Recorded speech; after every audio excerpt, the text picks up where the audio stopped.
Hi, I'm Andrea from Together, and today I'm going to talk to you about what we mean by this phrase rare disease. And the reason that I want to talk to you about it is last Friday I wrote a blog about a film that I saw at Cambridge Rare Disease Network's Rarefest. Did online this year, and the film was called Journey of Hope, and it's by a company called The Same But Different. It's a community interest company that aims to represent people with rare conditions, rare diseases in the media in a very realistic, positive and realistic light. And this film was really very, very beautiful. It really followed or interviewed three sets of parents of children that had been identified with rare diseases at different points in their lives, and the parents themselves were at different points in their journey, sort of, and their understanding of life with their child that had rare diseases, and it was very, very moving. But from that came this sort of gurgling realisation in myself about the term rare disease and how it's very rarely used outside of medical society and outside of the rare disease community. And I think the reason for that is it's a very misunderstood phrase. And I'll give you, for instance, a few years ago I was invited to go along to represent the association that I'm in, from the rare condition, the rare disease that I have, to a rare disease tea party, which I found very entertaining. But when I said to my husband that I was going to a rare disease tea party, he was like, "But you're not diseased." And I think that kind of summed up the perspective of the phrase rare disease, or disease on its own. And I think the reason for that is that there's a by and large, there's a misunderstanding of really what the word means. And if we look at the old French roots of the word, there's two words it comes from. And I know I'm going to mispronounce these, so I'm just going to do it with my very British accent. So the first is dis, meaning a lack of, and ease, the second, comfort. So a lack of comfort. That's all it means, a lack of comfort. But then also, if we look at the way the word is used in the medical community, it's used within a phrase usually. So it might be disease on its own, but then also they will say infectious disease, or rare disease. So if you realise that you're using it in a number of ways paired with other words, then you begin to understand that actually the disease itself doesn't mean something that's infectious or dirty, unclean, needs a really good wash. It doesn't mean that at all. But there are diseases that are infectious. So the common cold is infectious, and the COVID-19 is clearly infectious. Those things are infectious. But then you also have diseases. There's a disease that's not infectious, but it's not rare.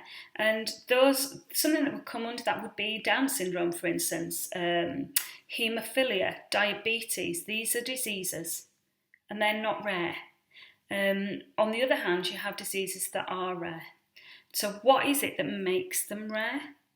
Well, there are different definitions around the world, but in Europe, the definition of a rare disease is a disease that affects fewer than 1 in 2,000 people in society.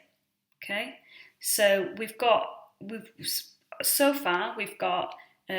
roots of the word dis and ease. We've got the way medics use the word in conjunction with other words to further define and describe what sort of disease we're talking about. And we've got the idea of how what sort of disease you would have to, or what incidence you would have of a disease that would make it rare.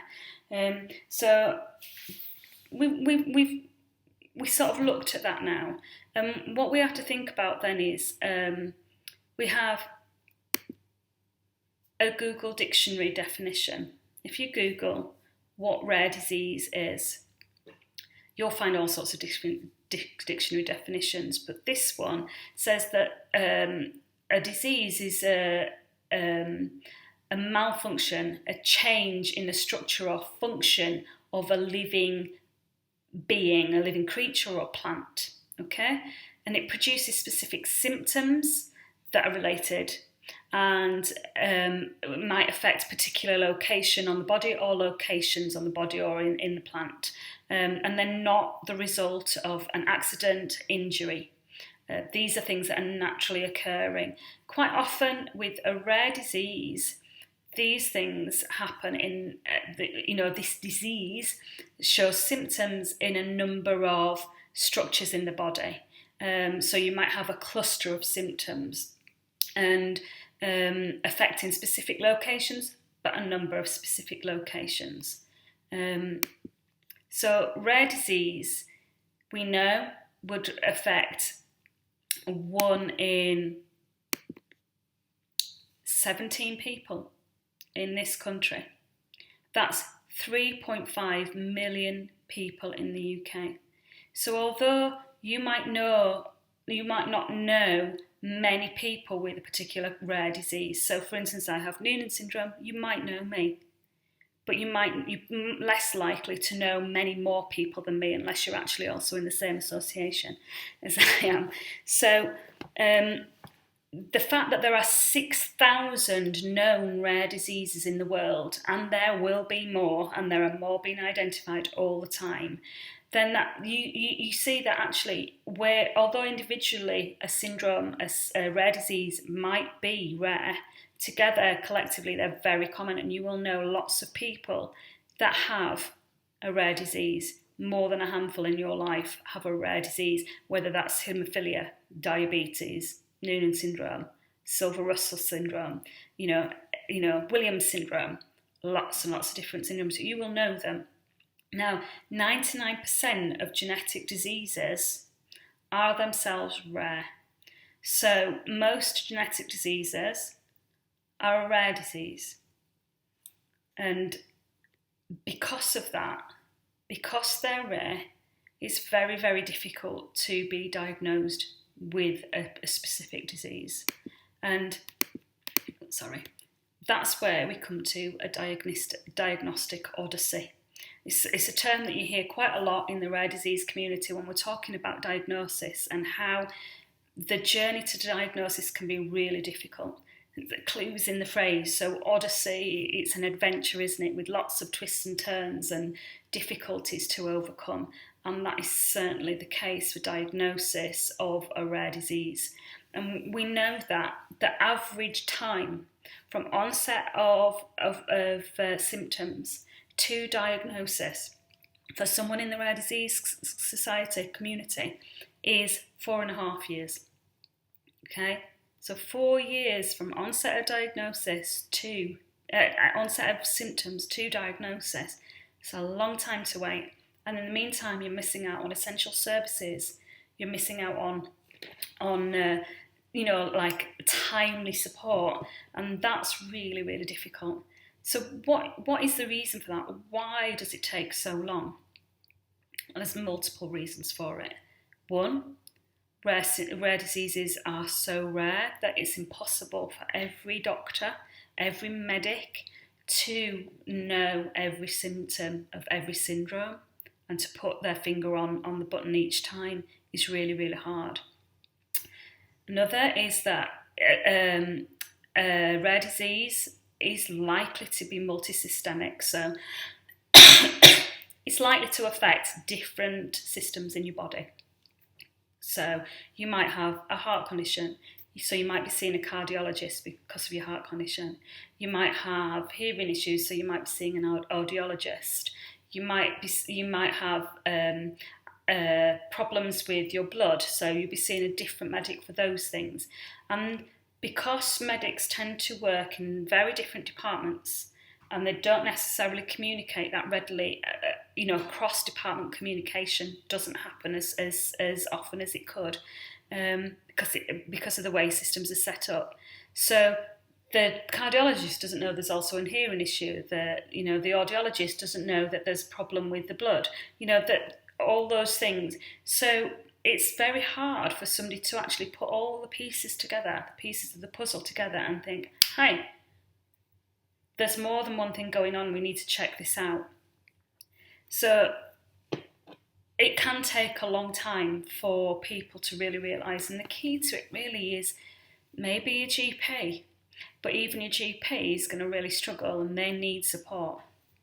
So if you have a rare disease and you're yet to find out what it is, at Together we'd obviously advise you to seek medical support.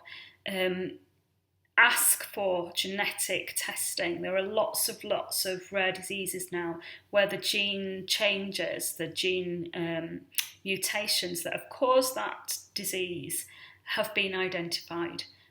So ask for a panel to be done.